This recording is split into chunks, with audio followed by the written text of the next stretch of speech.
School में पढ़ी हूँ अभी तक। जी, स्वागत है। जी। विद्यानामनरस्य रूपमधिकं प्रच्छन्नगुप्तं धनम्। विद्या भोगकरी यशः सुखकरी। विद्या गुरूणां गुरुः। विद्यावन्धजनो विदेशगमने। विद्या परा देवता। विद्या राजसु पूज्यते न तु धनम्। विद्या विहीनः पशुः। विद्या विहीनः पशुः। जब कोई नहीं आता मेरे प्रभु जी आते हैं। जब कोई नहीं आता मेरे प्रभु जी आते हैं। मेरे दुख के दिनों में वो बड़े काम में आते हैं। मेरे दुख के दिनों में वो बड़े काम में आते हैं। जब कोई नहीं आता मेरे प्रभु जी आते हैं। जब कोई नहीं आता मेरे प्रभु जी आते हैं। मेरे दुख के दिनों में वो बड़े काम में आते हैं। मेरे दुख के दिनों में वो बड़े काम में आते हैं। ये इतने बड़े होकर दुखियों से प्रेम कर। ये इतने बड़े होकर दुखियों से प्रेम कर। चाहे छोटे हो या बड़े सबको स्वीकार करे। चाहे छोटे हो या बड़े सबको स्वीकार करे। हम भक्तों का कहना वो मान जाते हैं। मेरे दुख के दिनों में वो बड़े काम में आते हैं। कोई याद करे उनको दुख हल्का हो जाए। कोई प्रेम करे उनसे वो उनका बन जाए। कोई याद करे उनको दुख हल्का हो जाए। कोई प्रेम करे उनसे वो उनका बन जाए। वो बिन बोले दुख को पहचान जाते हैं। वो बिन बोले दुख को पहचान जाते हैं। मेरे दुख के दिनों में वो बड़े काम में आते हैं। जब कोई नहीं आता मेरे प्रभु जी आते हैं। जब कोई नहीं आता मेरे प्रभु जी आते हैं। मेरे दुख के दिनों में वो बड़े काम में आते हैं। मेरे दुख के दिनों में वो बड़े काम में आते हैं। नमस्ते। बहुत बहुत आभार। क्या नाम बताया बहन जी आपने अपना? प्रतिमा आर्या। हाँ, प्रतिमा जी, ये लिखा है उसमें मुस्कान अग्रवाल। इस पे जी रीनेम। वो दीदी वो मेरे में ऐड नहीं होना था तो दीदी के उसमें की हूँ। अच्छा अच्छा, चलिए कोई बात नहीं, अब हम दोनों नामों से सर्च किया कर लें। आइए कविता जी। और आज चारों ओर भगवा दिखाई दे रहा है, आइए देखिए सबके पास पत्ते हैं। मैं भी पहना आइए, ही हूँ। बिल्कुल बिल्कुल पहनना ही पड़ेगा कोट सबको। आइए। ओम नमस्ते जी। नमस्ते जी। आदरणीय लखनलाल आर्य जी, इस कार्यक्रम के संचालक और ललितपुर मेहरौनी के मंत्री जी और प्रधान मुनि पुरुषोत्तम जी, आज के हमारे मुख्य वक्ता डॉक्टर श्रीवत्स शास्त्री जी और सभी इस कार्यक्रम में जुड़े हुए विद्वत जन, प्रेम प्रकाश शास्त्री जी, वेद प्रकाश शर्मा जी, और सभी जिनको मैं देख रही हूँ, व्यास नंदन शास्त्री जी और राकेश कुमार आर्य जी, डॉक्टर राकेश कुमार आर्य जी, और आइए उपस्थित मातृशक्ति आर्य बंधु।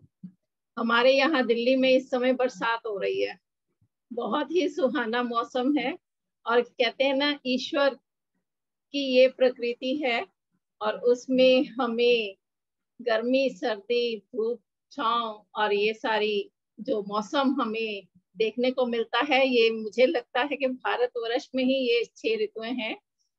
तो इसका ही आनंद लेते हुए सावन का एक गीत आपके सम्मुख रखती हूँ।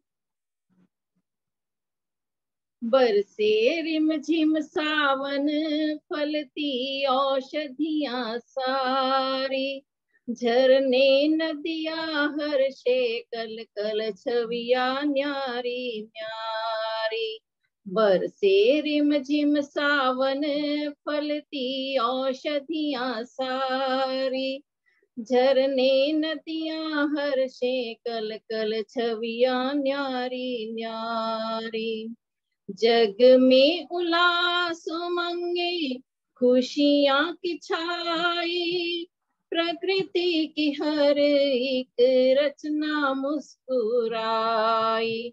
इंद्र प्रभु की माया सचमुच ही बड़ी उपकारी, झरने नदियां हर्षे, कल कल छवियां न्यारी न्यारी।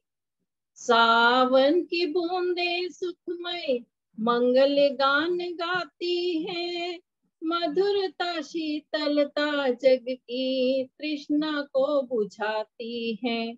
रूपवती हो धरती, बनती फल की भंडारी, झरने नदियां हर्षे, कल कल छवियां न्यारी न्यारी।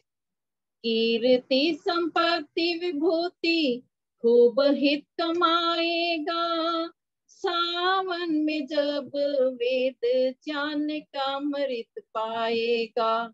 जले ज्ञान की ज्योति, जग में होती उजियारी, झरने नदियां हर्षे, कल कल छवियां न्यारी न्यारी। बरसे रिमझिम सावन, फलती औषधियां सारी, झरने नदियां हर्षे, कल कल छवियां न्यारी न्यारी। बहुत बहुत धन्यवाद लखनलाल जी। आइए आज की जो हमारे मुख्य प्रवचन करता है प्रोफेसर श्रीवत्स जी को सादर आमंत्रित करने के लिए मैं माइक दे रहा हूँ प्रेम प्रकाश शास्त्री जी, जो गुरुकुल प्रभात आश्रम के वरिष्ठ स्नातक हैं। आइए आज के हमारे मुख्य अतिथि को सादर आमंत्रित करिए प्रेम प्रकाश जी। ओम भद्रं भवाति नः पुरः। ओम शांति शांति शांति। भारत को समझो अभियान के राष्ट्रीय संरक्षक और महान इतिहासकार डॉक्टर राकेश कुमार जी आर्य, आर्य समाज महरौनी के यशस्वी प्रधान पुरुषोत्तम मुनि जी, और इस कार्यक्रम के सूत्रधार मनस्वी आदरणीय लखनलाल जी, आदरणीय व्यास नंदन जी, आदरणीय वेद प्रकाश जी, और जिनका अभी हम सुमधुर भजन सुन रहे थे आदरणीय कविता जी आर्या।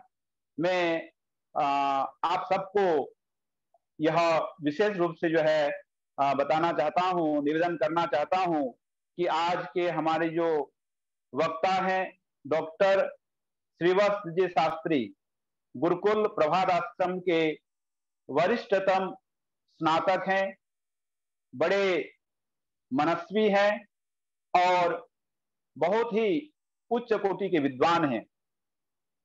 व्याकरण पर, वेद पर, साहित्य पर उनकी बहुत ही अप्रतिम गति है।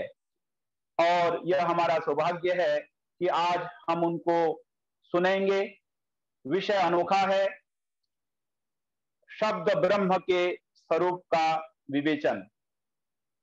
और मुझे कुछ ऐसा याद आ रहा है, श्रद्धेय डॉक्टर श्रीवत्स जी, वाक्य पदियम जो कि भर्तृहरि जी का महान ग्रंथ है, इस महान ग्रंथ को पढ़ने के लिए, मीमांसा करने के लिए शायद वाराणसी गए हुए थे। क्यों श्रीवत्स जी, यही है ना? मुझे स्मरण है ऐसा कुछ। श्रीवत्स जी, वो सहमति जता रहे, सही कह रहे। अच्छा, तो और इसी क्रम में आदरणीय लखनलाल जी और इस श्रृंखला में जो भी जुड़े हुए हैं, सबसे मैं विनम्रता पूर्वक निवेदन करना चाहता हूं कि ये श्रीवत्स जी की बहुत बड़ी महिमा है कि गुरुकुल प्रभात आश्रम के कई आचार्य बृहस्पति जी और हमारे मध्य आचार्य हरीश जी, बलदेव जी, गुरुकुल बहालगढ़ के स्नातक ओम प्रकाश जी, ये सबके सब जो है आज इस कार्यक्रम में जुड़े हुए हैं। यह हम सबके लिए बहुत ही गर्व का विषय है, हर्ष का विषय है, और हम जो है करतल ध्वनि से उनका स्वागत करें, वंदन करें, अभिनंदन करें। बहुत अधिक समय न लेते हुए मैं आज के जो हमारे प्रमुख वक्ता आचार्य डॉक्टर श्रीवत्स जी, उनसे मैं करबद्ध प्रार्थना करता हूं, निवेदन करता हूं कि आज के इस जो यह सत्संग चल रहा है ऑनलाइन के माध्यम से, इस ऑनलाइन सत्संग में वे अपने विचारों से, अपने बहुमूल्य जो उनके विचार हैं, उन विचारों से हम सबको जो है आप्यायित करने की कृपा करें। श्रद्धेय डॉक्टर श्रीवत्स जी।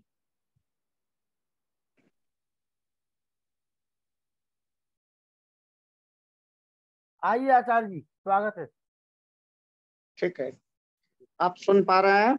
हाँ, आपकी आवाज आ रही है जी।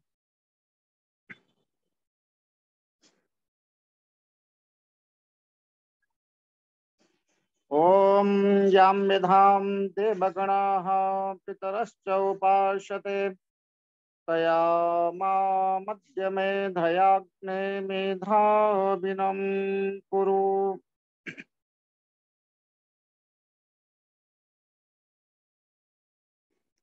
आज ये जो कार्यक्रम है आपका, इसका नाम रखा है अपना भारत जोड़ो या भारत जानो, कुछ नाम है ना, भारत को जानो, भारत को समझो अभियान। भारत समझो अभियान, बहुत सुंदर नाम है। सर्वप्रथम मैं ये बात कहना चाहूंगा कि आप लोगों को मैं व्यक्तिगत रूप से बहुत कम लोगों को जानता हूँ यहाँ पर, किंतु अभी जो प्रेम प्रकाश शास्त्री जी ने जिन लोगों का नाम दिया है, उन लोगों को मैं संबोधित करता हूँ। जैसा कि आपने बताया कि आदरणीय लखनलाल जी, आपको तो मैं जान रहा हूँ, उस दिन भी परिचय हुआ था आपसे थोड़ा सा। और आचार्य प्रेम प्रकाश जी यहाँ पर हैं, डॉक्टर हरीश कुमार बंधु जी हैं, गुरुकुल प्रभात आश्रम के स्नातक। मैंने श्री डॉक्टर सोमदत्त शास्त्री जी का को भी यहाँ देखा चित्र में, व्यास नंदन शास्त्री जी को भी देखा, कविता जी को भी देखा, वेद प्रकाश जी, राकेश जी, मुनि जी, मुनि पुरुषोत्तम जी, आप सब लोगों को यहाँ पर मैंने देखा है एक बार बीच में।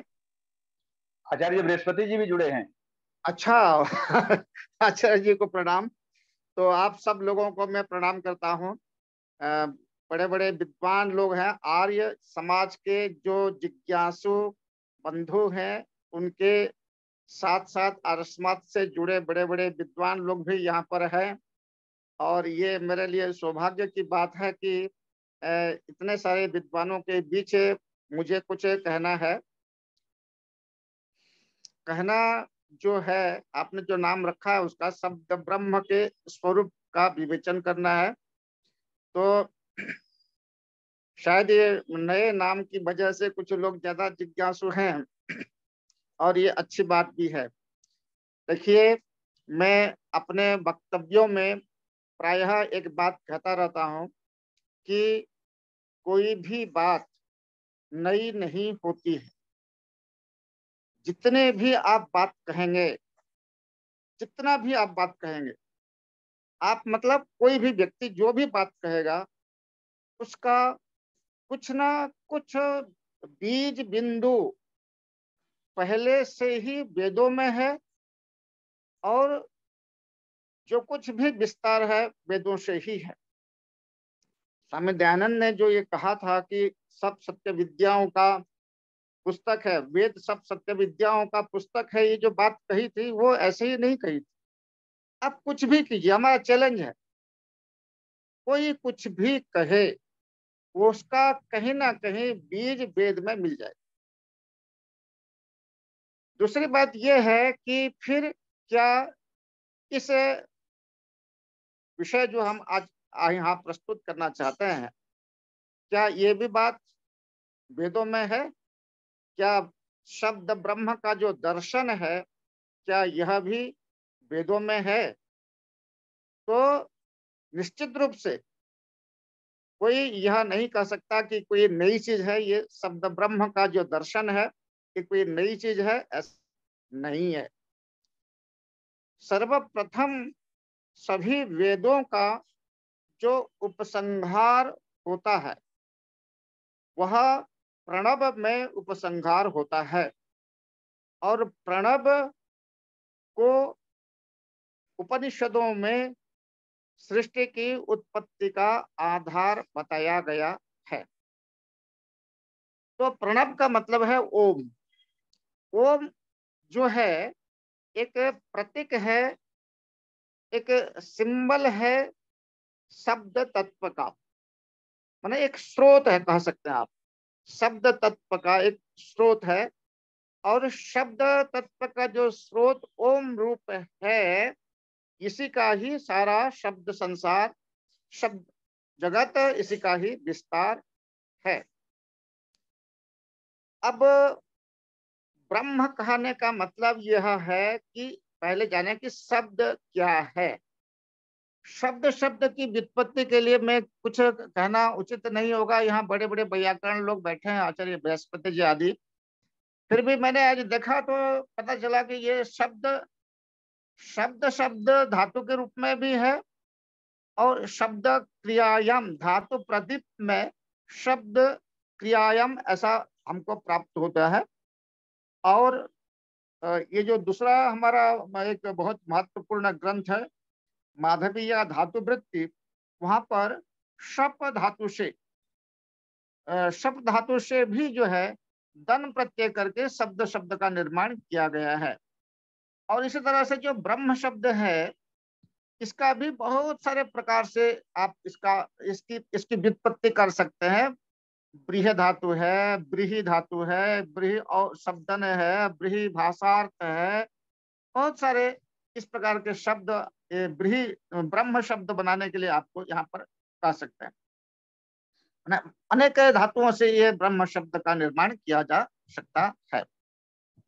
अब शब्द ब्रह्म का अर्थ क्या हुआ? ब्रह्म शब्द सुनते ही हमारे मस्तिष्क में एक बात ऐसी उभरती है जो एक ईश्वर से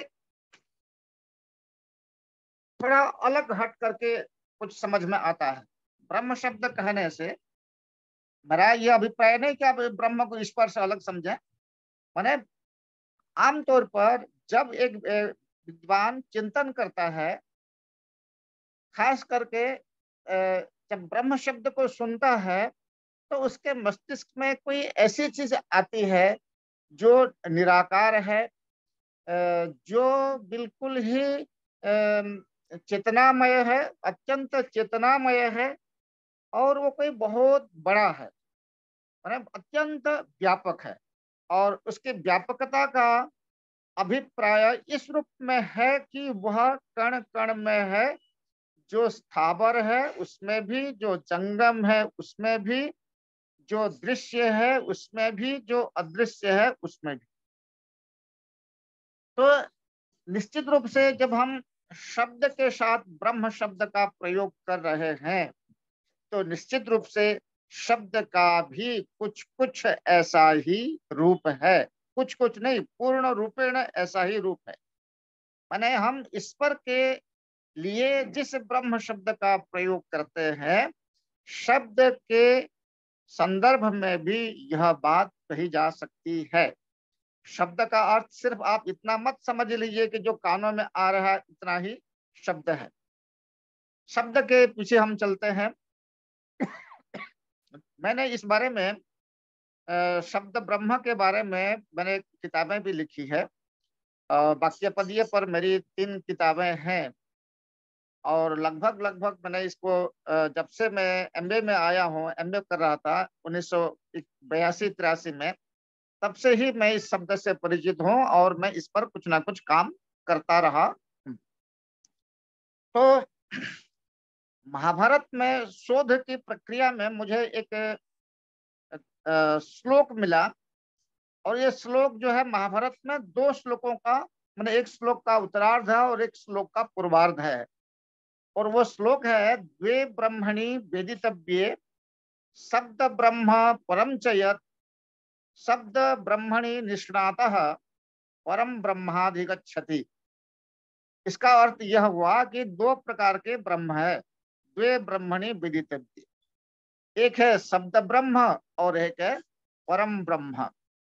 जो शब्द ब्रह्म को जानता है वह परम ब्रह्म को जानता है, ऐसा इसका अभिप्राय है। तो अब जैसे कि अभी प्रेम प्रकाश जी ने बताया कि शब्द ब्रह्म का जो दर्शन है, यह यद्यपि मैंने जैसे बताया आपको कि यह वेद से जुड़ा हुआ है, वेद का ही विषय है, वेद से बाहर कुछ भी नहीं है। उपनिषद ग्रंथों में भी प्रणव से सृष्टि की उत्पत्ति की बात, खास करके जो है छांदोग्य उपनिषद और बृहदारण्यक उपनिषद में इसके बारे में काफी चर्चाएं हैं, किंतु व्याख्याएं सब जगह अपेक्षित हैं।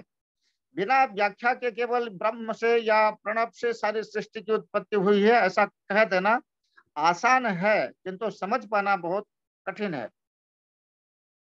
एक चीज और समझ लें कि जैसे वेदांत में शंकराचार्य के ब्रह्म के साथ एक माया नाम की चीज चलती है, जिसको उन्होंने विद्या अविद्या के रूप में परिभाषित किया है। माया नाम की एक चीज है और ये माया को भी उन्होंने वेद से जुड़ा है। इंद्रो माया भी पुरुरूप ईयते। इंद्र अर्थात जो ईश्वर है या जो ब्रह्म है, अपनी मायाओं के कारण पुरुरूप ईयते, अनेक रूपों वाला, बहुत रूपों वाला कहा जाता है। तो ब्रह्म है तो उसकी एक शक्ति भी है, और जब ब्रह्म की एक शक्ति है तो क्योंकि ब्रह्म तो अपने आप कुछ करता नहीं है, तो ब्रह्म जो कुछ भी करता है अपनी शक्ति के माध्यम से करता है। तो यहाँ पर भी शब्द जगत में भी ये बात है कि एक ब्रह्म है, शब्द ब्रह्म है, वह शब्द तत्व है, उसकी एक शक्ति है जिसको यहाँ पर कहा गया कि वह काल शक्ति है। काल, काल जो है वह शब्द ब्रह्म की शक्ति है। अब ये काल्पनिक बातें कहाँ से आप ला रहे हो कोई कह सकता है, तो आपको मैं याद दिलाऊं कि अथर्ववेद में एक काल सूक्त है। अथर्ववेद के काल सूक्त में वहां पर काल को ही सब कुछ का धरता करता संघरता सब कुछ बताया गया है। इसी तरह से एक बागाम्भणी सूक्त है, उसमें भी वाक तत्व के महत्व को बताया गया है। मैं आपको एक चीज यहाँ और संक्षेप में बता दूं कि जब आप वाक बोलते हैं, वाक्य बोलते हैं, शब्द बोलते हैं, शब्द तत्व बोलते हैं, यह सब कुछ एक ही है, अलग अलग ना समझिएगा। जो कुछ भी आप सुन रहे हैं, जो नहीं सुन रहे हैं, वह सब कुछ इसी के अंतर्गत आता है। अब हम आगे चलते हैं।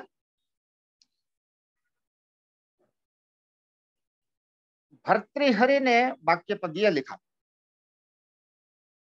भर्तृहरि ने जो वाक्यपदीय लिखा, यह इस बात के रूप में समझना चाहिए कि ये जो आपका कश्मीर है, कश्मीर में अनेक प्रकार के बड़े बड़े दार्शनिक हुए हैं। उस जमाने में शैवाद्वैत का बहुत प्रचलन रहा है। शिव को अद्वैत रूप में स्थापित करने के लिए वहां पर एक बहुत बड़ी परंपरा चल रही थी, और अभी भी वहां थोड़े बहुत जो हैं समझते हैं इस बात को।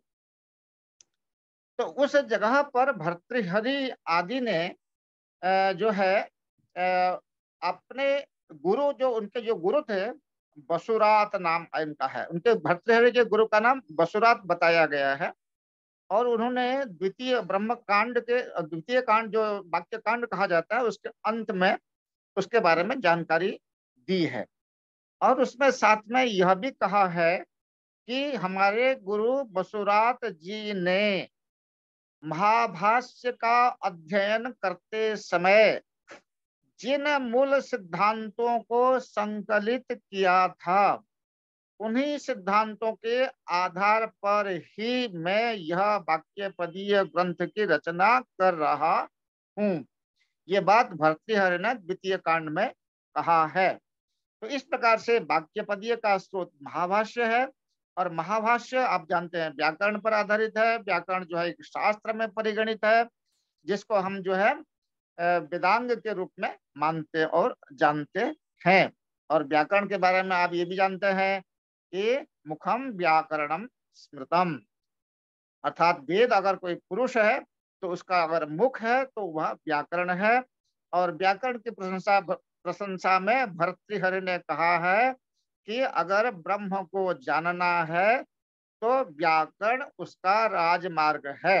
अर्थात ब्रह्म तक पहुंचने के लिए जो राजमार्ग है वह व्याकरण है। अर्थात व्याकरण के माध्यम से हम वहां तक पहुंच सकते हैं, ऐसा भर्तृहरि ने कहा है। अब आते हैं आगे। तो भर्तृहरि जो अब अपने ग्रंथ की रचना करते हैं, तो आप थोड़ी सी 2 वाक्यों में बता दूं, यहाँ बड़े बड़े विद्वान लोग भी बैठे हैं और जानते हैं इस बात को।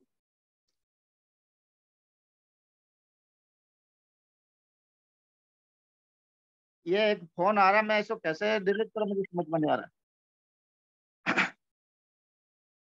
ये व्हाट्सएप कॉल है ये, चलिए इसको अवॉइड करते हैं। तो भर्तृहरि ने जो वाक्यपदीय बनाया है, इसके 3 भाग किए हैं उन्होंने। इसका कैसे करते हैं मुझे समझ में नहीं आता।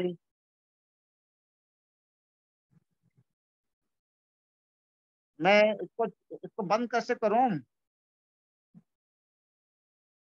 आपके पास भी आवाज आ रही होगी? नहीं नहीं आ रही, मेरे पास आवाज नहीं आ रही, आप तो बोलिए। ये जो मेरे पास कॉल आ रहा है इसकी आवाज आपके पास आ रही है? नहीं आ रही है, नहीं आ रही। अच्छा ठीक है। तो भर्तृहरि ने ये बनाया है,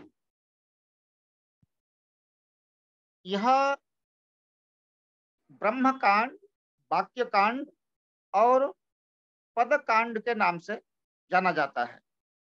ब्रह्म कांड में ब्रह्म वाक्यपदीय की भूमिका समझ लीजिए। वाक्य कांड में पूरे वाक्य और वाक्यार्थ के स्वरूप का वर्णन है, और पदकांड में वाक्य के अंतर्गत आने वाले जो पद पदार्थ है उसके बारे में विवेचन है। उसके तरफ हमको नहीं जाना है, इतना समय भी नहीं है। और ये जिस विषय पर इतने बड़े बड़े ग्रंथ लिखे जा सकते हैं, उसके अंदर इस प्रकार की चीजों को छूना भी अभी निषिद्ध है।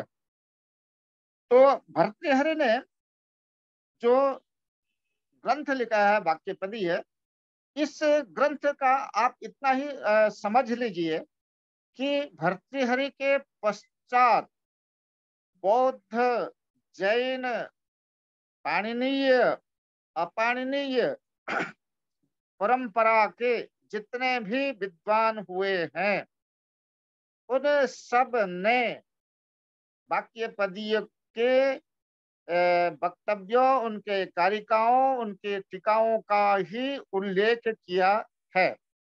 माने इस ग्रंथ का इतना महत्व समझ लीजिए कि शब्द के बारे में कोई कुछ भी कहना चाहता है तो वाक्यपदीय की उपेक्षा किए बिना, उसको उसको उसको स्पर्श किए बिना आगे नहीं बढ़ सकता। माने हर विद्वान अपने बात की पुष्टि के लिए वाक्यपदीय का उल्लेख करता है। अब हम आते हैं कि वाक्यपदीय में जो कुछ कहा है उसके बारे में थोड़ा सा कुछ स्पर्श करते हैं। आप फूल को देखते हैं, फूल को सूंघते हैं, देखते हैं, जानते हैं, समझते हैं, इतना उसके पीछे चले जाएंगे तो दर्शन, उसके ऊपर दर्शन, उसके ऊपर दर्शन, उसके ऊपर विज्ञान, पता नहीं क्या क्या है। पर हम क्या करते हैं, इतना इतना कुछ नहीं करते हैं।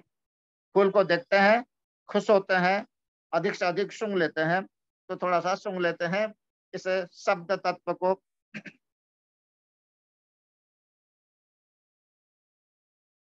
एक जो उनकी पहली कारिका है वो कारिका है, अनादि निधनम ब्रह्म शब्द तत्वम यदक्षरम विवर्तते अर्थ भावेन प्रक्रिया जगतो यतः। ये आप कह सकते हो कि संपूर्ण वाक्य पदीय का प्रतिनिधित्व करने वाली कारिका है। माने संपूर्ण वाक्य पदीय के अर्थात संपूर्ण शब्द तत्व या शब्द ब्रह्म के दर्शन को परिभाषित करने के लिए कोई एक सूत्र है, एक वाक्य है, तो ये कारिका ये इसका कुछ संकेत करता है, उसको प्रतिबिंबित करता है, उसका प्रतिनिधित्व करता है। माने सबसे पहली बात ये है कि इसमें कुछ आप समझें, आपने जो विषय रखा है, हमने जो विषय रखा है शब्द ब्रह्म के स्वरूप का विवेचन। तो शब्द ब्रह्म के स्वरूप का विवेचन जो किया गया है, उसका जो नाम किया गया है, नामकरण जो किया गया है, वो क्या है? वो बोला है कि वो शब्द तत्व है। मैंने जिसकी हम इस वाक्यपदीय में या शब्द दर्शन में या शब्द ब्रह्म के दार्शनिक परिप्रेक्ष्य में जो कुछ भी कहेंगे उसका आधार शब्द तत्व है। अब ये शब्द तो शब्द है, तत्व क्या है? अब भाव अर्थ में उसका होना, तत् का होना तत्व है। तत् शब्द से जो भी आप निर्दिष्ट करेंगे, तत् शब्द का प्रयोग आप जिसके लिए भी करेंगे उसका उसमें होना तत्व है। अब शब्द तत्व शब्द के पीछे भी आप इसको ऐसे ही समझ लीजिए, हम शब्द का संकेत कर रहे हैं तो शब्द का होना ही शब्द तत्व है। इसका मतलब ये हुआ कि वह है, शब्द तत्व से आप इनकार नहीं कर सकते। तो यदि शब्द तत्व है, शब्दत्व है, शब्दत्व नहीं, शब्दत्व से अलग पक्ष चला जाएगा। शब्द तत्व है तो उसका स्वरूप क्या है? तो उन्होंने बताया कि अनादि निधनम है, माने उसका आदि नहीं है और उसका निधन अर्थात अंत नहीं है, आदि अंत से रहित यह तत्व है। अगला विशेषण दिया अक्षरम, अक्षर है। अब अक्षर के बारे में आप सब लोग जानते हैं, अक्षर वर्ण के बारे में भी है, अक्षर जो है ब्रह्म को भी कहा जाता है। न क्षरते, जिसमें जो क्षरण नहीं होता है, जिसमें विकार नहीं होता है, वह अक्षर है। दूसरा परिभाषा दिया है अश्नोतेरवा, असुम व्याप्तो, सब जगह व्याप्त होता है इसलिए वह अक्षर है। तीसरा अर्थ दिया अक्षर निमित्तत्वाद अपि अक्षरम, वो जो वर्ण के रूप में हम उच्चरित करते हैं सभी वर्णों का निमित्त है, इसलिए भी वह अक्षर है। अर्थात वह अनादि निधन है, वह शब्द तत्व है, वह अक्षर है। अब आगे कहता है कि जगतः प्रक्रिया यतः अर्थभावेन विवर्तते। ये एक ऐसा विषय है जिसके बारे में बहुत सारे विद्वानों ने बहुत कुछ कहा है, और विद्वान है तो दूसरों की बात कैसे स्वीकार करेगा? जो विद्वान होता है दूसरों की बात स्वीकार करता ही नहीं है। तो ये इस पर विवाद है, और विवाद क्या है? विवर्तते को लेकर के विवाद है। विवर्तते को लेकर के विवाद इसलिए पैदा हुआ कि विवर्तते शब्द के पीछे विवर्त है, और विवर्त शब्द जो है वो शंकराचार्य के दर्शन में, अद्वैत दर्शन में बहुत ये बहुत प्रचारित शब्द है, बहुत प्रचलित शब्द है। वो जो है विवर्त का अर्थ देखते हैं विकार और परिणाम के रूप में। आप हिलते हुए रस्सी को सांप समझ लेते हैं तो वो उसको जो है विवर्त कहते हैं। तो इसके वो दो भेद करते हैं, एक विकार के रूप में और एक परिणाम के परिणाम के रूप में। तो नहीं, विकार के रूप में और विवर्त के रूप में। तो विवर्त जो है, जो ये जैसा नहीं है उसमें वैसा देखना, ये विवर्त कहलाता है। जिसे आपने रज्जु को सर्प समझ लिया, चमकते हुए सिप्पी को देख करके चांदी या रजत समझ लिया, या ये जो संसार है जो ब्रह्ममय है, इसको आपने तू मैं अपना ढिकना और प्रकृति और क्या क्या संसार समझ लिया, ये उनके हिसाब से विवर्त है। और परिणाम या विकार वो है जैसे दूध का दही हो जाता है। दूध का दही होना, ये विकार के उदाहरण के रूप में प्रस्तुत किया जाता है। तो अब सवाल यह है कि भर्तृहरि जो है किस विवर्त को मानते हैं, ये एक समस्या है।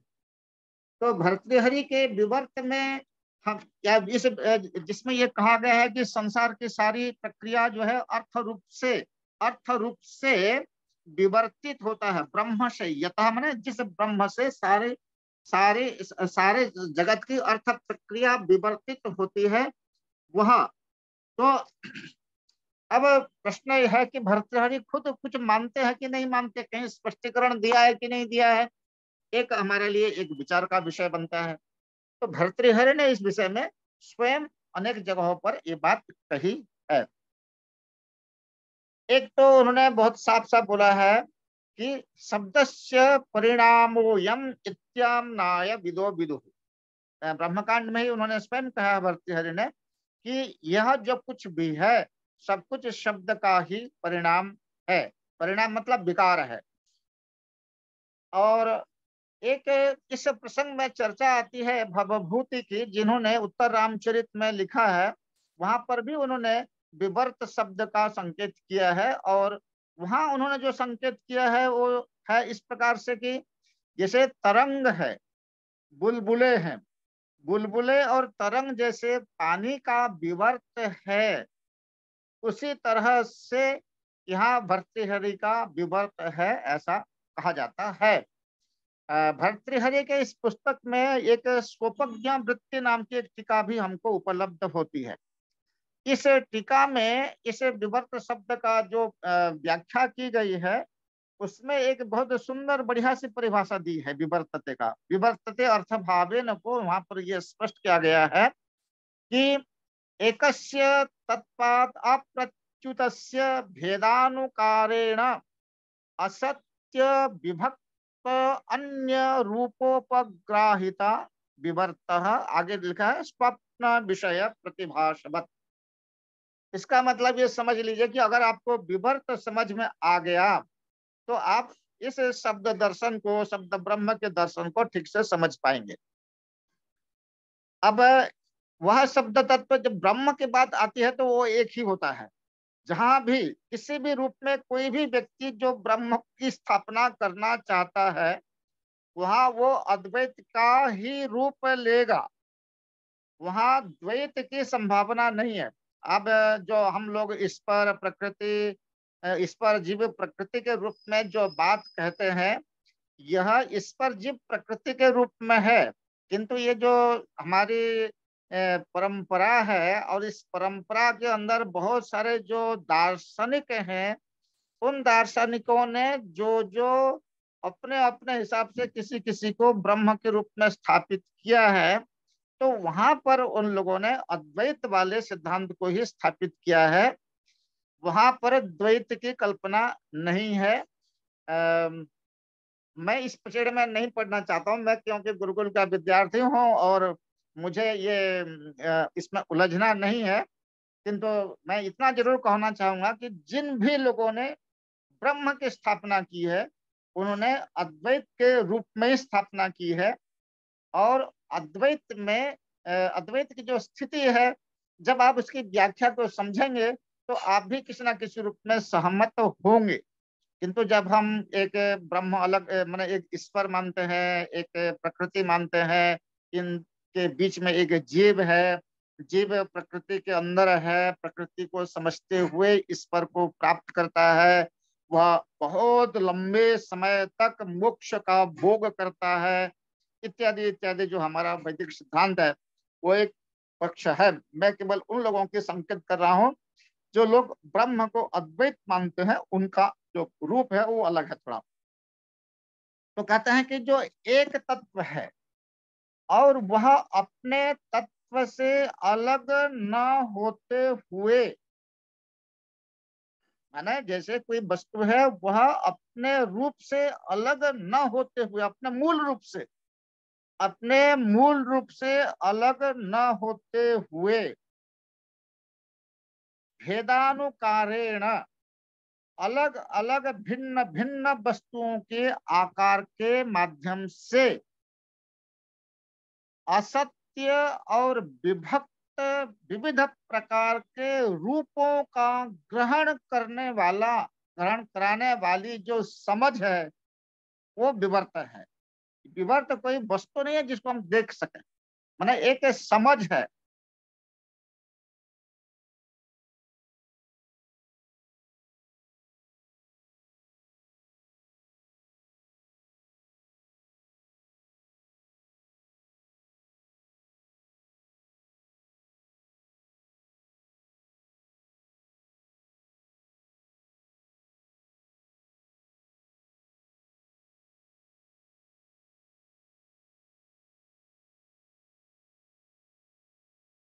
स्वप्न देखते हैं, उस स्थिति में क्या होता है कि हम घंटों घंटों घंटों कई कई घंटे तक स्वप्न देखते रहते हैं। उस एक स्वप्न के अंदर बहुत सारे विषय होते हैं। उन सारे विषय वस्तुओं को जब आप उठते हैं और कहते हैं कि मैंने एक स्वप्न देखा, तो जो स्वप्न का संपूर्ण विवरण है वो एकाकार रूप में होता है। वहां पर आप सिलसिलेवार sequence one by one by one by आप सारे विवरण प्रस्तुत नहीं कर सकते। एक मोटी मोटी समझ आती है कि मैंने एक स्वप्न देखा। तो इस तरीके का है, मैंने कुछ देखा जिसके अंदर बहुत कुछ था, मैंने एक स्वप्न देखा जिसके अंदर बहुत कुछ था। अब आप इसको थोड़ा सा स्थूल रूप में समझ लीजिए। आपने मयूरी के, मोरनी के अंडे को देखा, मोरनी के अंडे को देखा, आपने कवर देखा, उसका कवर देखा, उसके अंदर क्या होता है? कलल होता है, एक लिक्विड वस्तु होती है। उस लिक्विड वस्तु को आपने देखा। उस लिक्विड वस्तु में क्या उसके चोंच, उसके सिर पर जो पंख होता है वो, उसके जो लंबे लंबे पंख होते हैं वो, उसके अंदर जो पैर है, उसका जो शरीर है, वो सारा कुछ, सारा तो उस कलल के अंदर है। सारा का सारा एक मोर का जो रूप है हमारे मस्तिष्क में, वो सारा का सारा तो वो लिक्विड कलल में उस पानी के अंदर था। किंतु क्या हम उसको देख पा रहे थे? क्या आप कोई कह सकता है कि उस अंडे में, अंडे के पानी में वो मोर नहीं है, ऐसा कोई कह सकता है क्या? कोई नहीं कह सकता, ऐसा कह नहीं सकता। मुर्गी के अंडे में मुर्गी का बच्चा नहीं है, ये कौन कह सकता है? मुर्गी के उस पानी में सारा है।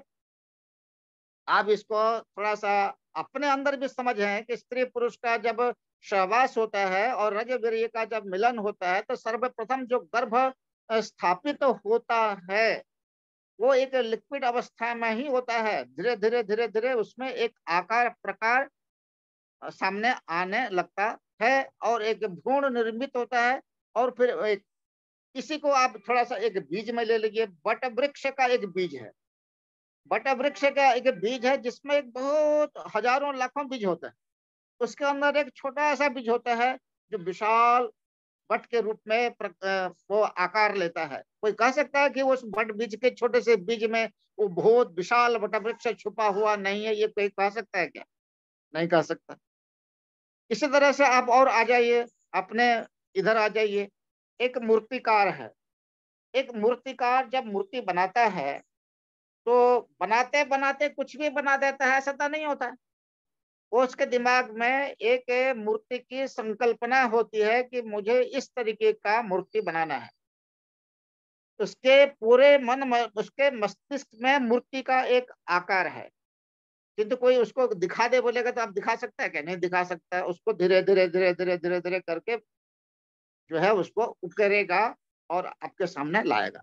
एक नाटक लिखने वाला, एक उपन्यास लिखने वाला, एक काव्य लिखने वाला भी कवि जो होता है, उसके दिमाग में भी एक आकार होता है, उसके दिमाग में भी एक प्रकार होता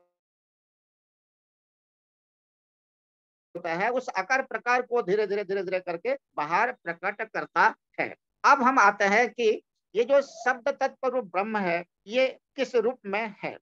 देखिए, यहाँ पर एक श्रोता होता है और एक वक्ता होता है। मैं स्फोट की तरफ नहीं जा रहा हूँ, स्फोट की तरफ जाएंगे तो बहुत ज्यादा फैलाव हो जाएगा। तो अब ये जो शब्द का माने जो ब्रह्म रूप शब्द है, उसका विकास होना, उसका फैलना, उसका विस्तार होना, यह किस रूप में है। आप सब लोगों ने उपनिषद में एक वाक्य सुना होगा, या ब्राह्मण ग्रंथ का वाक्य है, तस्माद् वा एतस्मात् आकाशः सम्भूतः। माने उस परम ब्रह्म से आकाश की उत्पत्ति हुई है। अब देखिए यहाँ पर ये जो पंच महाभूत है, पंच महाभूत ऐसे ही नहीं प्रकट हो गए हैं। इन पंच महाभूतों के पीछे इनकी तन्मात्राएं होती हैं। तन्मात्रा मतलब आप समझ लीजिए सूक्ष्म परमाणु, सूक्ष्म परमाणु होते हैं। तो आकाश का तन्मात्रा क्या है? तो आकाश का तन्मात्रा है शब्द। अगर आप सबका जानना चाहें तो आप जान सकते हैं, आकाश का तन्मात्रा शब्द है, वायु का स्पर्श है, अग्नि का रूप है, जल का रस है, पृथ्वी का गंध है। तो ये जो तन्मात्राएं हैं, ये सूक्ष्म परमाणु के रूप में हम समझ सकते हैं। तो सबसे पहले जो चीज पैदा हुई वो क्या पैदा हुई? आकाश पैदा हुआ। तस्माद्वा एतस्मात् आकाशः सम्भूतः। आकाशात् वायुः, वायोः अग्नेः, अग्नेरापः, अग्निः, अग्नेरापः, अद्भ्यः पृथ्वी। ये क्रम है। अब एक बार आप शब्द एक बार वहां भी आ जाइए। क्या नाम है हमारा जो यजुर्वेद है, उसका जो 40वां अध्याय है, वहां पर एक शब्द आपने बार बार सुना होगा, ओम खं ब्रह्म। ब्रह्म की उपमा या तुलना कहीं कुछ कर सकते हैं तो थोड़ा बहुत कुछ भी कर सकते, ऐसे तो तुलना नहीं कर सकते। बृहस्पति जी बैठे हैं वहां पर, वाल्मीकि रामायण में बड़ा सुंदर सा एक है, एक प्रसंग आता है, जब राम और रावण का युद्ध हो रहा था तो इसके किससे तुलना करें। तो वहां बोलता है, कभी वाल्मीकि बोलते हैं कि हम इसकी तुलना नहीं कर सकते। राम रावणयोर युद्धम राम रावणयोरिव। माने राम और रावण का जो युद्ध है, और राम और रावण के युद्ध के समान ही है, उसके तुलना आप किसी से नहीं कर सकते। अब सागर की तुलना सागर से ही कर सकते, किसी और से नहीं कर सकते। इसी तरह से शब्द ब्रह्म हो या ब्रह्म हो, सब एक ही है बंधु। आप इसको कंफ्यूजन में मत रहना कि शब्द ब्रह्म कोई अलग चीज, मैं अभी बताता हूँ आपको। तो ये सब कुछ एक ही है, कुछ भी अलग अलग नहीं है। तो शब्द ब्रह्म, ये ब्रह्म की तुलना भी जो है किसी से की जा सकती है थोड़ा बहुत, तो वो आकाश से ही की जा सकती है। तो ब्रह्म की तुलना आप आकाश से कैसे कर सकते हैं? आकाश का मतलब हो गया शब्द तत्व, क्योंकि आकाश बना है शब्द तत्व से बना है। जो शब्द तत्व से बना है, तो ब्रह्म की तुलना आप शब्द तत्व से कर रहे हैं। तो शब्द तत्व को जानेंगे तभी ब्रह्म को जानेंगे, ये पहले भी कहा जा चुका है। तो आप कंफ्यूजन में न रहें। सीधी सिंपल सी बात यह है कि हमको समझने के लिए तुलनाएं करनी पड़ती है, उपमाएं देनी पड़ती है। अब उदाहरण के रूप में कठोपनिषद या मुंडकोपनिषद में एक श्लोक, एक मंत्र आता है, आपने देखा सुना होगा, वायुर यथैको भुवनम प्रविष्टो रूपम रूपम प्रतिरूपो बभूव। इसी तरह से एक दूसरा भी है वहां, अग्निर यथैको भुवनम प्रविष्टो रूपम रूपम प्रतिरूपो बभूव। तो इन तुलनाओं के माध्यम से हम ये जानते हैं कि पंचीकरण के माध्यम से पंचीकरण के माध्यम से पंच महाभूत समस्त भूतों में अनुस्यूत है। अनुस्यूत है माना जैसे एक वस्त्र में धागे एक दूसरे से जुड़े हुए रहते हैं, जिस प्रकार से हमारे शरीर के अंदर बहुत सारे अंग जुड़े हुए हैं, या जिस प्रकार से एक बूंद दूध में घी अनुस्यूत है, या जिस प्रकार से पुष्प में गंध अनुस्यूत है, उसी तरह से शब्द तत्व सब जगह पर अनुस्यूत है। तो अगर आप तुलना कर सकते हैं ब्रह्म की तो किसी से थोड़ी बहुत समझने के लिए शब्द तत्व से ही कर सकते हैं, पर ऐसा करने से शब्द तत्व और ब्रह्म अलग अलग साबित होते हैं, जो कि नहीं है। अब आते हैं और गहराई पर थोड़ी सी चर्चा करते हैं। हम जो कुछ बोल रहे हैं इसको आप किस रूप में समझते हैं? मैं बोला, एक वक्ता ने बोला, एक श्रोता ने सुना। वक्ता ने जब बोला तो वक्ता क्या हर समय बोलता रहता है 24 घंटे? नहीं बोलता है। जब बोलता है तभी बोलता है, जब मन करता है तभी बोलता है। जब मन करता है तभी बोलता है, तो जो सुनाई देता है इसको कहते हैं बैखरी वाक। इसको आप वाणी के रूप में जी, वाक तत्व और शब्द तत्व बिल्कुल भी अलग नहीं है। इसको आप अलग अलग मत समझ लीजिएगा, समझ लीजिएगा। और आप वाक्य को भी शब्द ही कहा गया है। तो जब एक वक्ता बोलता है तो उसकी जो आवाज हम सुनते हैं उसको बैखरी कहते हैं, बैखरी वाक कहते हैं। बैखरी वाक के अंदर और जाइए, जो केवल प्राणवृत्ति और मनोवृत्ति के माध्यम से गुजरता हुआ, जैसे ट्यूब में से कुछ चीजें गुजारते हैं, जैसे ट्यूब में आप प्रकाश गुजारते हो, किसी ट्यूब में आप प्रकाश को छोड़ते हो, तो उसी तरह से प्राणवृत्ति और मनोवृत्तियों के माध्यम से जब गुजर रहा होता है तो वह स्वरूप वाक का मध्यमा कहलाता है। इसके बहुत सारी परिभाषाएं दी है, मैं वो परिभाषाओं के पीछे नहीं जा रहा हूं। अब मोटा मोटा इतना समझ लीजिए कि वह मध्यमा वाक है, जो कि हमारे लिए श्रूयमाण नहीं है, हम उसको नहीं सुन पा रहे हैं, किंतु अनुभव कर रहे हैं कि मैं कुछ बाहर निकाल रहा हूं। माने जो वक्ता है वो समझता है इस बात को कि वह कुछ निकाल रहा है जो अभी श्रूयमाण नहीं है। वह जो अवस्था है, मैंने कंठ से लेकर के नाभि तक का, कंठ से लेकर के नाभि तक का जो वाक है वह मध्यमा है। अब इसके नीचे जो वाक है, नाभि के नीचे जो वाक है, उसको कहा गया है कि वह परा या पश्यंती रूपा है। परा और पश्यंती को लेकर के भी कंफ्यूजन है, लोगों में विवाद है, क्योंकि परा और पश्यंती को कुछ लोगों ने उसको परा मान लिया है, कुछ लोगों ने पश्यंती कहा दिया है। सिंपल सी बात है इसमें। आपको योग दर्शन का एक सूत्र याद होगा, जिसमें कहा जाता है कि निर्विचार वैसारद्ये अध्यात्म प्रसाद, मतलब संप्रज्ञात और असंप्रज्ञात नाम की दो समाधियां हैं। संप्रज्ञात समाधि में अपने अस्तित्व का भान होता है, असंप्रज्ञात समाधि में अपने होने का भी बोध नहीं होता है।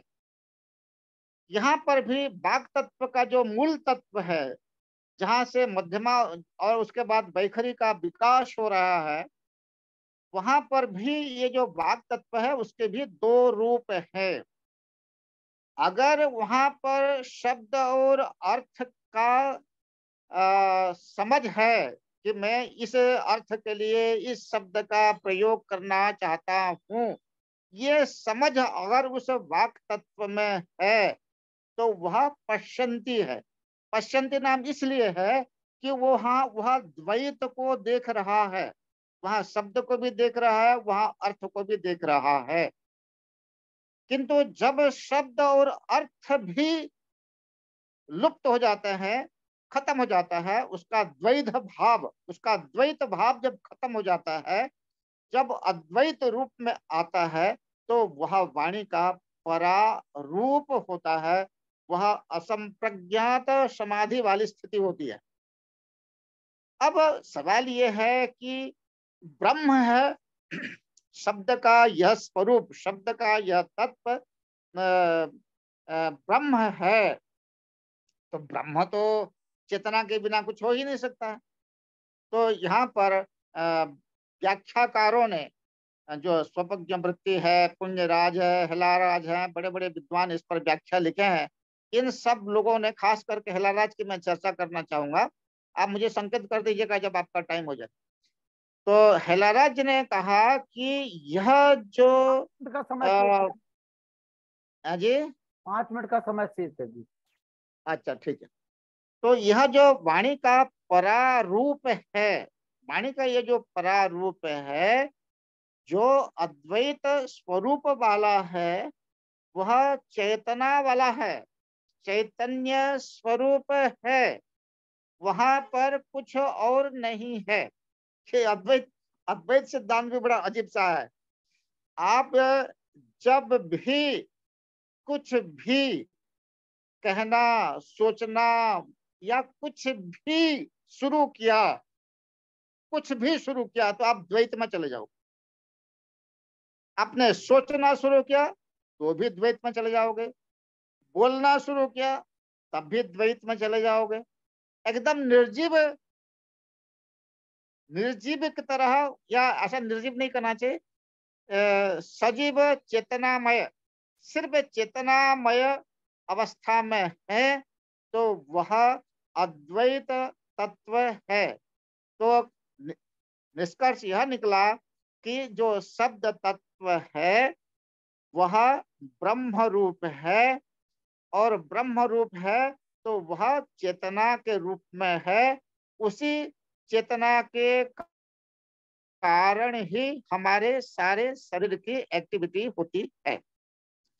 अब मैं थोड़ा सा इसके बाहर आता हूं। अब आपने शब्द को ब्रह्म मान लिया, शब्द सारे व्यवहार का कारण है, तो यह शब्द क्या सभी स्थावर और सभी जंगम में है? क्या सभी लाइव्स में है? जी, सब में है। जो दृश्य है, जो अदृश्य है, जो सूक्ष्म है, जो स्थूल है, सब में वह उसी प्रकार से अनुस्यूत है, जैसे अग्नि और वायु पंचीकरण के माध्यम से अनुस्यूत है। यदि ऐसा नहीं होता तो आप पूछते हैं, जैसे आपको मैंने कहा कि आप इसको जानते हो, तो बोलता है कि हाँ जानता हूं। मैंने पूछा कि ये क्या है, आपने बोला कि ये आम है। मैं कोई अद्भुत चीज आपके सामने दिखा दूं और पूछूं कि ये क्या है, तो आप बोलोगे मुझे नहीं पता। आप पूछोगे कि नहीं पूछोगे मुझे? आप पूछोगे ना मुझे कि इसको क्या कहते हैं। तो जब भी किसी भी अज्ञात वस्तु को आप देखते हैं तो आप तुरंत पूछते हैं कि इसको क्या कहते हैं। एक तो इसका मतलब ये हुआ कि प्रत्येक वस्तु के लिए शब्द निर्धारित है, माने शब्द के अंदर स्वाभाविक रूप से अपने अर्थ को कहने का सामर्थ्य है। इसलिए शब्द सुनते हैं तो पूछते हैं कि इसका अर्थ क्या है, अर्थ को देखते हैं तो आप बोलते हैं कि इसके लिए क्या शब्द है। इसका मतलब यह हुआ कि शब्द और अर्थ का संबंध नित्य है। तो अब शब्द भी नित्य है, अर्थ भी नित्य है, संबंध भी नित्य है। तो हम अब ये विकार की तरफ जा रहे हैं। सूक्ष्म तो मैंने समझा दिया, अब विकार की तरफ जा रहे हैं। तो शब्द भी है, अर्थ भी है, संबंध भी है, किंतु अर्थ क्या है ये जानना बहुत जरूरी है। आपने शब्द को तो जान लिया, अब अर्थ को जानना चाहोगे तो अर्थ क्या चीज है जो नित्य है। आप तो बोलोगे कि घड़ा है, घड़ा तो रोज टूटता फूटता है, रोज बनता है, रोज टूटता है। आप बोलोगे कि मेरा घर नित्य है, घर भी बनता है, टूटता है। आप बोलोगे कि मैंने जो डैम बनाया है वो नित्य है, वो भी टूटता है। आप बोलोगे समुद्र नित्य है, तो समुद्र भी सूखता है, वो भी बढ़ता घटता रहता है। तो इसका ओ मतलब ये हुआ कि अर्थ कैसे नित्य है? तो अर्थ नित्य है शब्द में, शब्द के स्वरूप में नित्य है। आप कोई भी शब्द बोलते हैं, मान लीजिए मैंने बोला घट, घट जो बोला मैंने, इस घट शब्द के 3 अर्थ होते हैं। पहला शब्द है घ और ट ही घट शब्द का पहला अर्थ है, माने जो आपने सुना वही उस शब्द का पहला, जो ध्वनि रूप में, मतलब घट शब्द सुनते ही ध्वनि के रूप में जो आपने सुना वही उस शब्द का पहला अर्थ है। और इसको आप उस शब्द से अलग नहीं कर सकते। शब्द इसको बोलते हैं शब्द स्वरूप। शब्द का जो स्वरूप है, अपना रूप है, वही उसका पहला अर्थ है। शब्द का जो दूसरा अर्थ है हमारे बुद्धि में स्थित है। मेरे बुद्धि में जो शब्द है, जो अर्थ है, वह एकाकार रूप में है। ये शब्द का दूसरा अर्थ है, मैंने बौद्ध अर्थ बोलते हैं इसको, बुद्धिस्ट अर्थ। तीसरा अर्थ है संसार के बाहर, माने मेरे मुंह के बाहर जो चीज है, धरती पर है, धरती पर जो अर्थ है, मैंने बोला गौ, तो पहले ग और औ पहला शब्द है, उसके बाद बुद्धि में जो दूसरा अर्थ मैंने समझा हुआ है वो अर्थ है। तीसरा जो धरती पर चरती हुई गाय है वो उसका तीसरा अर्थ है। तो जो तीसरा अर्थ गौ धरती पर चल रही है, ये आरोपित अर्थ है। वह आरोपित अर्थ है, माने वक्ता अपने बुद्धिस्त शब्द और अर्थ को धरती पर चर रही गाय के ऊपर उसने आरोपित किया कि मैंने जो गौ शब्द बोला है उस शब्द का और उसके और जो धरती पर वस्तु विद्यमान अर्थ है, इसको आप समझा जाए। मैं जबरदस्ती किया आपने, गौ के ऊपर कोई ग औ नहीं लिखा हुआ है गौ के आचार्य जी, ऊपर ग समय और समय औ हो नहीं चुका लिखा है हुआ है, आचार्य जी, तो समय इसका हो मतलब चुका है। गौ, हाँ मैं कर रहा हूँ, बंद कर रहा हूँ। तो गौ को जो आप समझ रहे हैं, ये गौ रूप अर्थ आरोपित अर्थ है। तो इस प्रकार से शब्द है, अर्थ है, बुद्धि रूप में, बौद्ध रूप में शब्द और अर्थ का जो संबंध है वह नित्य है, यह त्रैत है। धीरे धीरे आप इसको केवल शब्द और अर्थ के रूप में जाएंगे, अर्थ अंत में अर्थ को शब्द में सन्निहित करेंगे, अर्थ को वैखरी को मध्यमा में, मध्यमा को पश्चंती में, पश्चंती को परा में निर्धारित कर देंगे।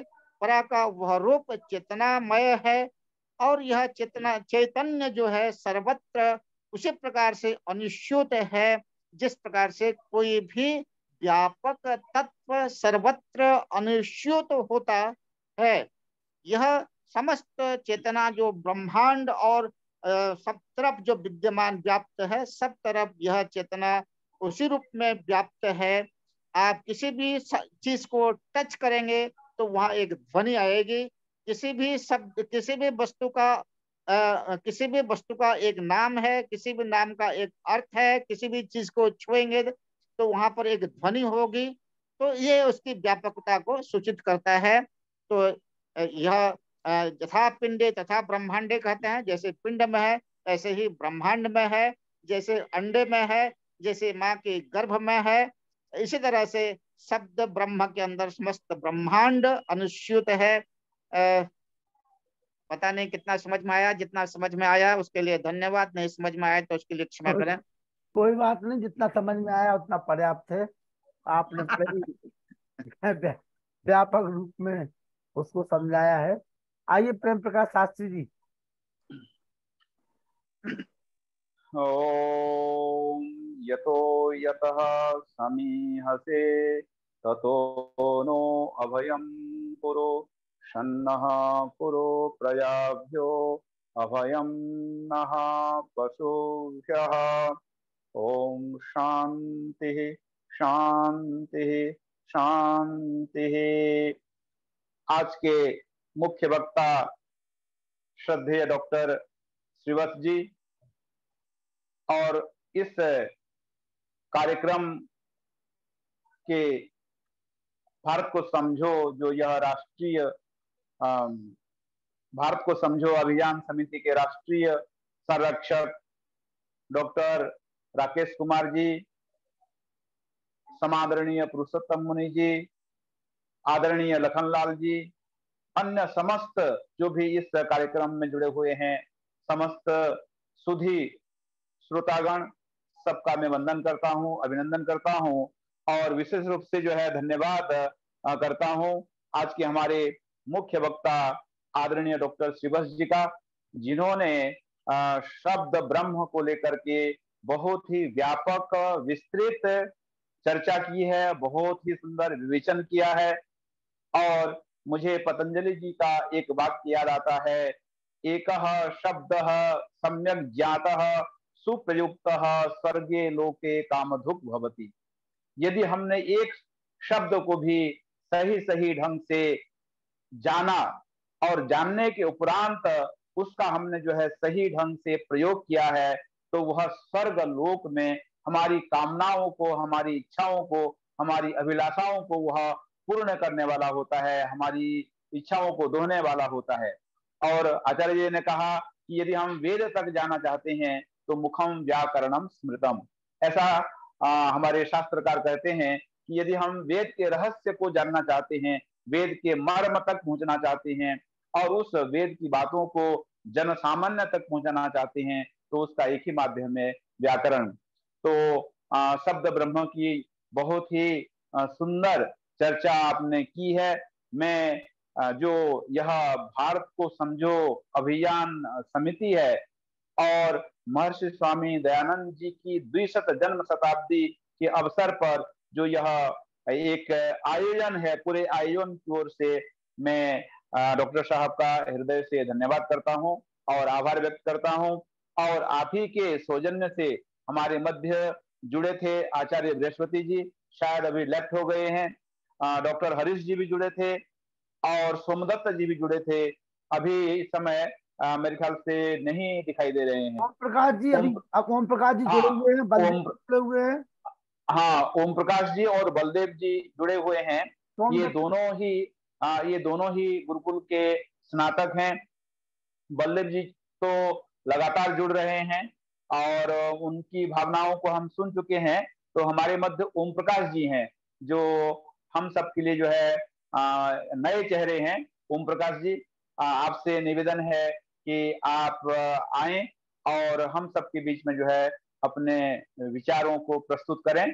ओम प्रकाश जी किस गुरुकुल से है? ये गुरुकुल बहालगढ़ में पढ़े हैं और मेरे ख्याल से दिल्ली में है। जी, दिल्ली में है, इस समय है दिल्ली में। तो बहुत, हाँ, दिल्ली में ओम प्रकाश जी हैं, हरीश जी हैं और हमारे डॉक्टर साहब श्रीवत्स जी हैं, बहुत लोग हैं। हमारे राकेश जी भी हैं। आइए ओम प्रकाश जी। ओम प्रकाश जी। ओम, सबको सादर नमस्ते। नमस्ते जी। सब आचार्य जी हैं, गुरु जी हैं, श्रीवत्स जी हैं, प्रेम गुरु जी हैं, सब हैं। आप सब लगभग जाने पहचाने हैं। अभी मैं वर्तमान में द्वारका के पास ही हूँ, द्वारका मोड़, और इस कार्यक्रम को देखकर बहुत अच्छा लगा। एक विस्तार से एक जिस तरह से कार्यक्रम होना चाहिए, पहले प्रभु भक्ति भजन आदि कार्यक्रम हुए, उसके बाद बीच बीच में जो है आपके माध्यम से जो है सूचना दी गई, बताया गया क्या हो रहा है। और आचार्य जी का प्रवचन बहुत सुंदर रहा, विषय गंभीर था, समझने के लिए बहुत ध्यान की आवश्यकता थी। बिल्कुल बिल्कुल। हाँ, तो ये जो कार्यक्रम है बहुत अच्छा लगा संक्षिप्त में। और कोई भी आगे से इस तरह के कार्यक्रम होते हैं तो समय निकालने का प्रयास करूंगा और इस अभियान में हमेशा जुड़ा, क्योंकि हमारा जो उद्देश्य यही है कि भारत को अपने ऋषि मुनियों के सिद्धांत पर चलाना और जो हमारे ऋषि सिद्धांत हैं उसको जन जन के अंदर प्रसारित करना, क्योंकि ये चीजें हमारे बच्चों में होना चाहिए, हम सब में होना चाहिए, तभी हम भारत को आगे बढ़ा पाएंगे। भारत जोड़ो अभियान सक्षम रहेगा, सफल होगा। ओम शांति। आचार्य जी, ये कार्यक्रम प्रतिदिन चलता है और लगातार नए नए विद्वान इसमें समय समय पे आते रहते हैं। बहुत बढ़िया। एक दिन आप भी अपना विषय तय कर लीजिए और बिल्कुल बिल्कुल अपने समय की अनुकूलता के हिसाब से 6 अगस्त तक हमारी बुकिंग हो चुकी है। 7 अगस्त से आप हमें कार्यक्रम दे सकते हैं। जी चलिए, आप आचार्य बलदेव जी, आचार्य बलदेव आदरणीय लखनलाल जी, जी लखनलाल जी, जी आपकी अनुमति से जी एक विशेष बात मैं कहना चाहूंगा ओम प्रकाश जी के बारे में। जी अभी पिछले 28 तारीख मई में जी इन्होंने वहां पर सरायपाली छत्तीसगढ़ के अंदर एक नए गुरुकुल का शिलान्यास किया है, और इसके माध्यम से हमारी वैदिक संस्कृति और हमारी जो ऋषि परंपरा है, हम बालकों को कैसे संस्कारित कर सकते हैं, इस दिशा में उन्होंने जो है बहुत ही अच्छा एक सराहनीय कदम उठाया है। बहुत बहुत बधाई इस कार्य के हाँ लिए उनके लिए। और जी, ओम प्रकाश जी ने। जाए ओम प्रकाश जी की बहुत कम है। जो गुरुकुल उन्होंने तैयार किया हुआ है उससे हजारों नौजवान वैदिक परंपरा के रास्ते पर चल करके, जिस प्रकार से आप लोग गुरुकुल प्रभात आश्रम से निकले हैं और पूरे विश्व के अंदर वैदिक पताका फहरा रहे हैं, इसी प्रकार से उनका जो पुरुषार्थ है जिससे वो भविष्य में। आइए आचार्य बलदेव जी, आचार्य बलदेव जी। हाँ जी, सबको नमस्कार। नमस्कार। आपको धन्यवाद, ऐसे ऐसे ऋषि तुल्य विद्वानों को। सबको नमस्कार, ऐसे ऋषि तुल्य विद्वानों को। जी जी आज तो जो हमने शब्द ब्रह्म सुना, जी उसके बाद ऐसे लगने लगा कि बिना चेतना के कुछ भी नहीं है। चेतना है तो ब्रह्म है, ब्रह्म है तो चेतना है। जितना भी हमारा ये मानव शरीर है, वो आज का विज्ञान भी कहता है कि कोई चीज नष्ट नहीं होती, कोई भी। और ये जो परमाणु की खोज कर पाए, शब्द को ब्रह्म कहा आचार्य जी ने, वाक्य पदियम का इन्होंने बहुत सारा उदाहरण दिया।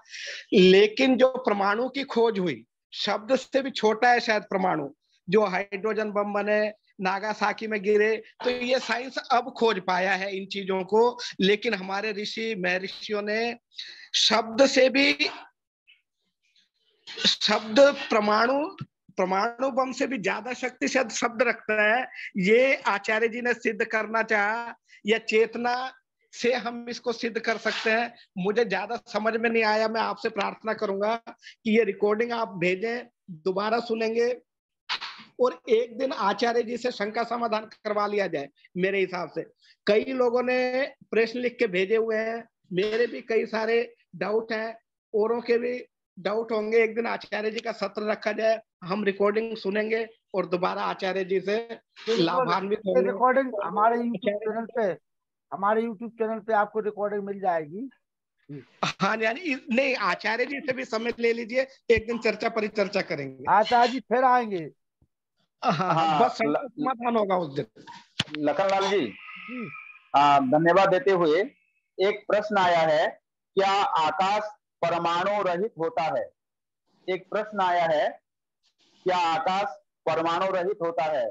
तो आदरणीय श्रीवत्स जी से अनुरोध है कि इस शंका का समाधान करें, क्या आकाश परमाणु रहित होता है?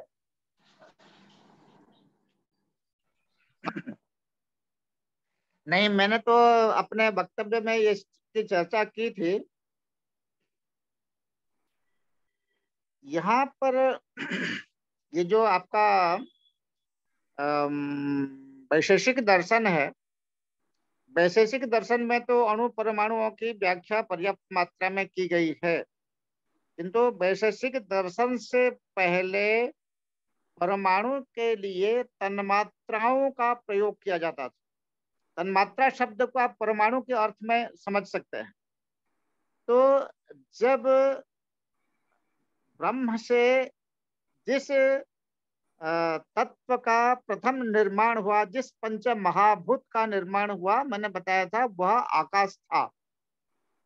हमारी जो दार्शनिक परंपरा में है, उसको आकाश को एक महाभूत माना गया है। आकाश का मतलब शून्यता, शून्य होना भी अपने आप में एक पदार्थ है, शून्यता भी पदार्थ है। ब्रह्म का अधिक सूक्ष्म चिंतन करते करते जब अंत में कुछ भी नहीं होता है तो उस अवस्था को शून्य या एकाकार या अंडाकार या गोलाकार या कुछ भी आकार प्रकार रहित जब अवस्था में पहुंचते हैं तो उस अवस्था को शून्य कहते हैं। उस भगवान बुद्ध जो है बहुत बड़े योगी माने जाते थे और उन्होंने ये सारा योगाभ्यास करते करते करते करते अंत में यह कहा कि सब कुछ शून्य है। तो बौद्ध दर्शन का शून्यवाद बहुत प्रसिद्ध है। और आगे चल करके अद्वैतवादी शंकराचार्य ने जब अपने अद्वैत ब्रह्म की स्थापना की तो वहां भी अंत में क्या मिला? उस अंत में क्या मिला? अंत में मिला चेतना। चेतना को आप देख तो नहीं सकते, उसका कोई आकार प्रकार तो है नहीं, तो वो भी शून्य है। इसलिए बहुत सारे लोगों ने कहा कि जो है शंकर का अद्वैत और बौद्ध का अद्वैत दोनों समान ही है। तो खैर वो सब अलग बात है, किंतु ये उस ब्रह्म से जो सर्वप्रथम जो चीज उत्पन्न हुई वह था शब्द तन्मात्रा। शब्द तन्मात्रा से ही आकाश बना है। तन्मात्रा का अर्थ परमाणु समझ लीजिए आप।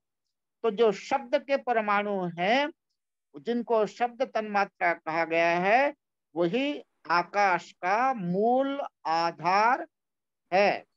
इस रूप में माने तन्मात्राओं के रूप में परमाणुओं की कल्पना को आप समझ सकते हैं। चलिए आइए व्यासनंदन शास्त्री जी। ओम ओम एक निवेदन है। ओम शन्नो मित्रः शं वरुणः शन्नो भवत्वर्यमा शन्न इंद्रो बृहस्पतिः शन्नो विष्णुरुक्रमः। ओम शांति शांति शांति। भारत को समझो अभियान के अंतर्गत आर्यों का महाकुंभ के सम्मानीय संचालक मित्रवर आर्यरत्न श्री लखनलाल जी आर्य और इस कार्यक्रम के आज के सम्मानीय मुख्य वक्ता प्रोफेसर श्रीवत्स जी और इसके अलावे आचार्य प्रेम प्रकाश शास्त्री जी जिन्होंने उनका परिचय कराया और उनको मंच पर भी लाने के लिए आमंत्रित किया। प्रोफेसर साहब का बड़ा ही सुंदर व्याख्यान हुआ है शब्द ब्रह्म पर और इसके साथ ही साथ इस कार्यक्रम से जुड़े हुए प्रोफेसर वेद प्रकाश जी शर्मा, डॉक्टर राकेश कुमार आर्य जी, डॉक्टर अनिल कुमार नरूला साहब, सभी सम्मानित मातृशक्ति देवियों एवं सज्जनों। कार्यक्रम के पूर्व जो भजन आदि होते हैं वे अपने आप में शब्द की वह शक्ति को द्योतित कर देते हैं जिसके माध्यम से व्यक्ति ब्रह्म तत्व पर विचार करना शुरू कर देता है। और इसके अलावे जो वेद के अंदर जितने भी शब्द हैं वो मूलतः शब्द प्रमाण के अंतर्गत हैं और इसके साथ ही साथ शब्द एवं ब्रह्म, शब्द ही ब्रह्म है, ये भर्तृहरि का विशेष कथन रहा है। और भर्तृहरि ने वाक्य पदयम लिख करके एक ऐसा व्याकरण का अद्भुत ग्रंथ तैयार किया जिसके माध्यम से शब्द शास्त्र की इतनी ऊंचाई रखी जिसके माध्यम से चेतन ब्रह्म की शक्ति को लोगों ने समझा, परा अपरा के ज्ञान को समझा। और इसके साथ ही साथ अभी आप श्रवण कर रहे थे आकाश जो त्रसरेणु या यूं कह लीजिए कि जो मुख्य रूप से रूप रस गंध स्पर्श एवं शब्द हैं जिसके माध्यम से शब्द का घर ही आकाश है। और इस तरह से शब्द का जो विस्तार या शब्द का जो घर है वो आकाश है और आकाश से ही शब्द का निस्तरण भी होता है। अगर आकाश न रहे तो शब्द एक दूसरे के लिए श्रवण करना मुश्किल हो जाएगा और आवाज भी नहीं निकल पाएगी, लोग सुन नहीं पाएंगे, वो आत्मचित्त में मात्र अनुभव की वस्तु रह जाएगी। इसलिए बैखरी जो मुख्य चीजें हैं, बैखरी जिसको तुरीय वाक कहा गया है, तुरीयम वाचम मनुष्या वदंती, ये तुरीय वाणी जो है वही बैखरी वाणी है परापश्यंती और मध्यमा, ये 3 गुहा के अंदर गुहा की वाणी है। और ये चौथी वाणी जो वैखरी है, जिसको तुरीय वाक्य कहा गया है, उस तुरीय वाक्य के माध्यम से चारों वेद ऋषियों के द्वारा गुरु शिष्य परंपरा से आगे बढ़े हैं। और ब्रह्मा से लेकर जैमिनि पर्यंत और तमाम ऋषि मुनियों, महर्षि दयानंद सरस्वती आदि तक, और आज भी जो भी विद्वान शब्द ब्रह्म पर कार्य कर रहे हैं, वेदों पर कार्य कर रहे हैं, वैदिक परंपरा को निरंतर आगे बढ़ाने में अपनी संपूर्ण शक्ति के साथ जुड़े हुए हैं, वे सचमुच भारत को जोड़ने का जो उपक्रम है वो चरितार्थ हो रहा है। और इसके साथ ही साथ शब्द ब्रह्म जो अपने आप में इतना महत्वपूर्ण विषय है कि हम लोग एमए के छात्र जब थे तो इस विषय को पढ़ा करते थे, और फिर बाद फ्रेशर कोर्स हुआ था तो शब्द ब्रह्म पर बड़ी चर्चा हुई थी। और निश्चित रूप से शब्द ब्रह्म अपने आप में इतना विराट स्वरूप को लिए हुए है कि विवर्त और खास करके विकार और विवर्त, ये जो उसके मुख्य भाव होते हैं, उसमें आगे चल के इस पर बहुत विवेचन हुआ है। और जो खास करके ब्रह्मकांड जो भर्तृहरि का वाक्यपदीयम का ब्रह्मकांड है, उसको समझने के लिए सूत्रवत जो कारिकाएं दी गई हैं, उसको बड़ा ही ढंग से पढ़ने और सीखने और अभ्यास की जरूरत पड़ती है।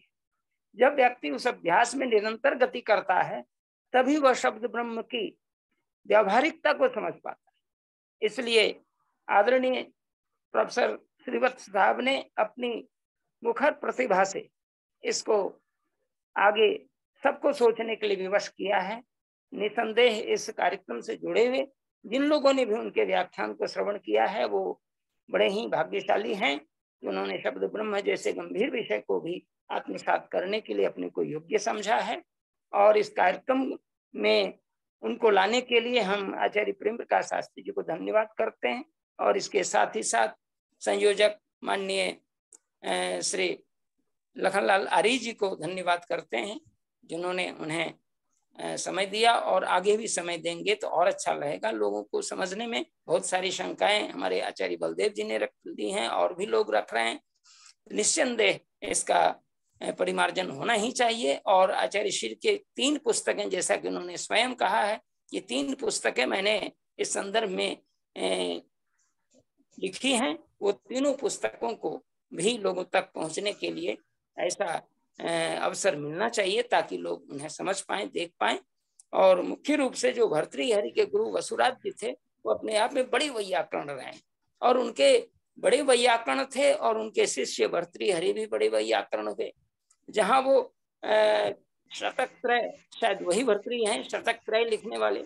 बिल्कुल बिल्कुल। आइए प्रेम प्रकाश शास्त्री जी, है ना, इस प्रकार से। और बाद में उन्होंने वाक्य पद में लिख करके व्याकरण शास्त्र को बड़ा ही महत्वपूर्ण योगदान किया है।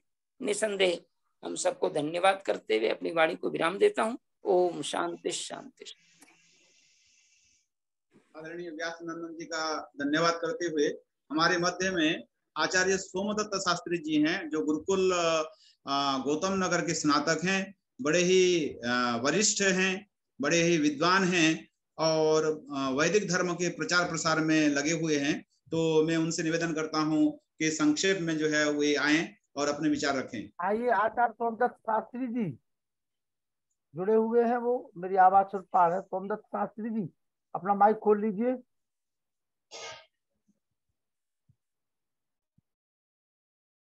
सोमदत्त शास्त्री जी, सोमदत्त शास्त्री जी माइक खोल लीजिए।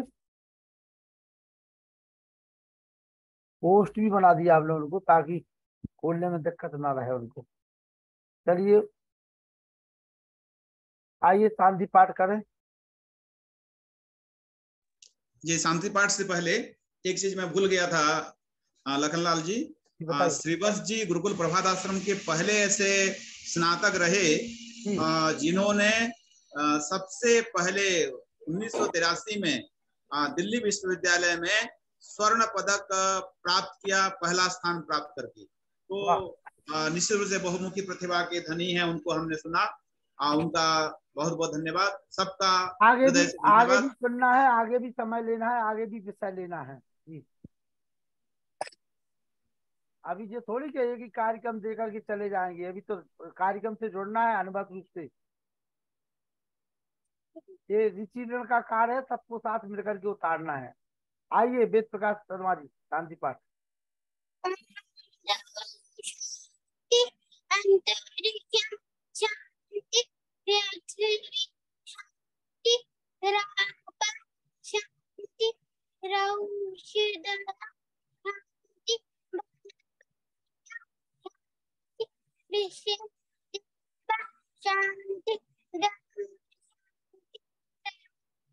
शांति शांति रेवा शांति श्यामा शांति रेदु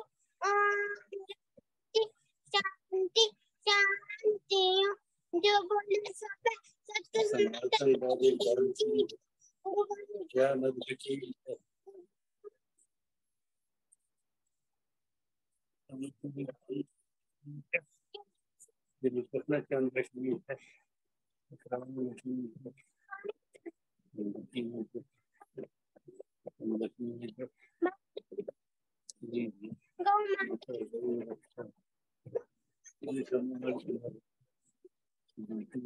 सबके माइक खोल दिए हैं, उनकी आवाज नहीं आ रही।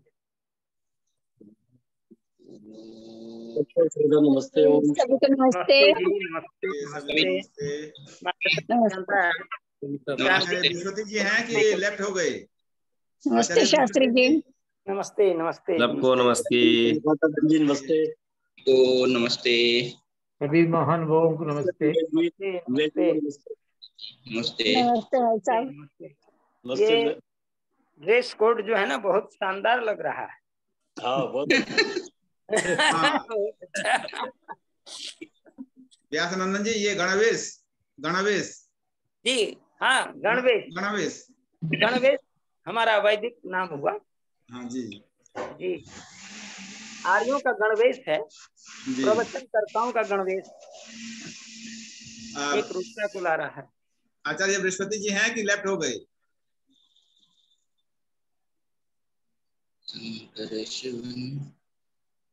आचार्य बृहस्पति जी मेरे ख्याल से लेफ्ट हो गए। लेफ्ट हो गया, मेरे ख्याल लेफ्ट हो गए। हाँ, सोमदत्त जी भी थे और बेटी प्रतिमा है। अच्छा, मैं भी लेफ्ट कर रहा हूँ। सबको जी, हाँ, धन्यवाद। ठीक है, ठीक है, ठीक है। आचार्य जी आपको कोटि से नमन। प्रोफेसर साहब को नमस्ते जी, नमस्ते। फिर मिलेंगे आपसे। बहुत अच्छा आपको कोटि से नमन, कोटि से नमन आपको। नमन नमन, नमस्कार नमस्कार नमस्कार नमस्ते। नमस्ते जी। सभी महान भावों को आइए नमस्ते। प्रतिमा जी। हाकन भैया नमस्ते। हाँ, प्रतिमा शर्मा जी जी हैं। नमस्ते। नमस्ते शास्त्री जी नमस्ते। माइक खोल लीजिए। नमस्ते नमस्ते सबको, नमस्ते सबको, नमस्ते। सभी महान भावों को नमस्ते। नमस्ते सभी को सादर नमस्ते। नमस्ते कल पुनः प्रतिमा जी का भजन सुनेंगे हम लोग। कल भी प्रतिमा जी का भजन होगा। प्रतिमा जी हैं तो 1 मिनट आ जाइए। कल भी जो है आपको भजन प्रस्तुत करना है। प्रतिमा जी अगर हैं तो 1 मिनट के लिए आ जाइए। प्रतिमा जी सुन रही है वो। अच्छा, माइक नहीं खोल पा रही हैं अभी। हाँ, अभी आ गई प्रतिमा जी। जी हाँ, तो सभी जो भी यहाँ पर आर्य महानुभाव हैं, जो भी माताएं बहनें जो भी जुड़े हुए हैं, सबका विशेष आग्रह है कि आपका जो है कल एक भजन होगा। कल क्या आगे जब भी समय होगा। हाँ नहीं, जब भी समय जुड़िए। और जी, हमने जी। चेक किया, या तो मुस्कान अग्रवाल के नंबर से जुड़ेंगे, अपने नंबर से जुड़ेंगे। नहीं, मेरे नंबर से होता ही नहीं है, वो नेटवर्क प्रॉब्लम रहता है। हाँ तो इनके मैं नाम में जो लिखते हैं ना मुस्कान जी, वहीं पे जाके रीनेम कर दिया करे प्रतिमा जी, है ना। जी जी हो जाता है, वो तुरंत हो जाता है वहीं पे, जो भी नाम डाल रहा हो चल जाता। चलिए, शुभ रात्रि। कल नमस्ते वीर जी। शुभ रात्रि। नमस्ते। सर्वेभ्यो नमः।